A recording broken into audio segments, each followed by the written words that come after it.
बिहार लोक सेवा आयोग के शिक्षक अभ्यर्थी सफलतम हुए हैं, उनकी योग्यता पर आप सवाल खड़ा कर रहे हैं।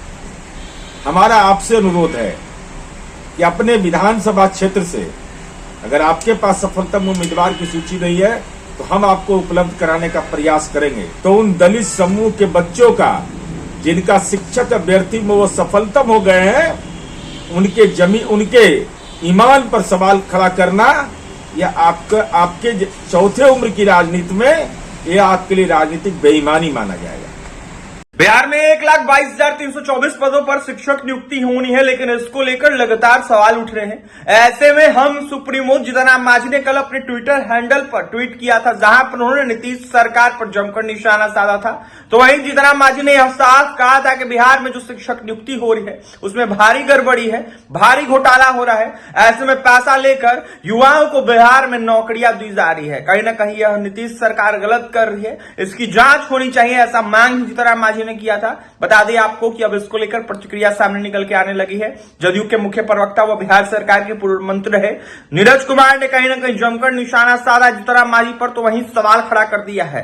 नीरज कुमार ने पूछा है सवाल करते हुए कि जिस तरीके से आप दावा कर रहे हैं, आरोप लगा रहे हैं, आपके पास क्या प्रूफ है कि ऐसा हुआ है, घोटाला हुआ है? कहीं ना कहीं इसको लेकर जो प्रूफ है वो दे। ऐसे में अगर आप प्रूफ देते हैं, साक्ष्य देते हैं, तो हम इस पर कार्रवाई करेंगे। अगर आप साक्ष्य नहीं देते हैं तो कहीं ना कहीं ये आपके चौथे उम्र की कहीं ना कहीं बेईमानी मानी जाएगी। तो वहीं क्या कुछ करे जदयू के मुख्य प्रवक्ता नीरज कुमार, वो सुने आप लोग। माननीय जीतनराम मांझी जी, एक अदद राजनीतिक टिकट जिसको भी सार्वजनिक रूप से बोलने का आपको नैतिक अधिकार भारतीय जनता पार्टी ने नहीं दिया है।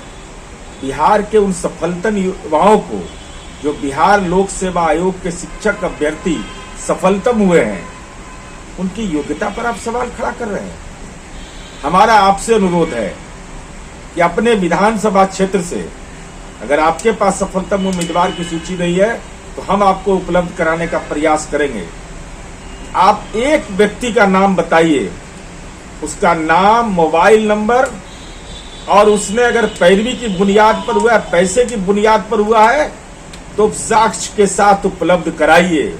और नहीं तो उन दलित समूह के बच्चों का जिनका शिक्षक अभ्यर्थी में वो सफलतम हो गए हैं, उनके ईमान पर सवाल खड़ा करना या आपके चौथे उम्र की राजनीति में यह आपके लिए राजनीतिक बेईमानी माना जाएगा। तो आपने सुन लिया, नीरज कुमार ने जीतनराम मांझी से सवाल खड़ा कर दिया है। तो वहीं यह साफ पूछ दिया है कि आपके पास जो प्रूफ है वो क्या है, साक्ष्य क्या है आपके पास। ऐसे में साक्ष्य अगर आप देंगे तो कहीं ना कहीं माना जाएगा कि आप सही बोल रहे हैं। ऐसे में आपके पास साक्ष्य नहीं है तो कहीं ना कहीं आपके ये चौथे उम्र की बेईमानी मानी जाएगी। बिहार में शिक्षक नियुक्ति को लेकर बिहार की सियासत तेज हो गई है। बीजेपी के नेता हो या फिर एनडीए के नेता हो, लगातार नीतीश सरकार से सवाल पूछ रहे हैं। जीतनराम मांझी ने भी सवाल पूछ दिया, जिसके बाद नीरज कुमार ने जीतनराम मांझी पर जमकर निशाना साधा है। तो वहीं यह साफ बोल दिया है कि आपके ही क्षेत्र के लड़कों को हम बुलाते हैं और कहीं ना कहीं उनसे खड़ा होकर पूछते हैं कि क्या आपने पैसा दिया है इस बहाली में। लगातार सवालों के घेरे में बीपीएससी की शिक्षक नियुक्ति बहाली है। ऐसे में देखने वाली बात यह होगी क्या कुछ होता है। लेकिन फिलहाल जो है राजनीति बिहार की शिक्षक नियुक्ति को लेकर तेज हो गई है। और भी तमाम खबरों के लिए 24 के साथ बने रहे। बहुत बहुत धन्यवाद।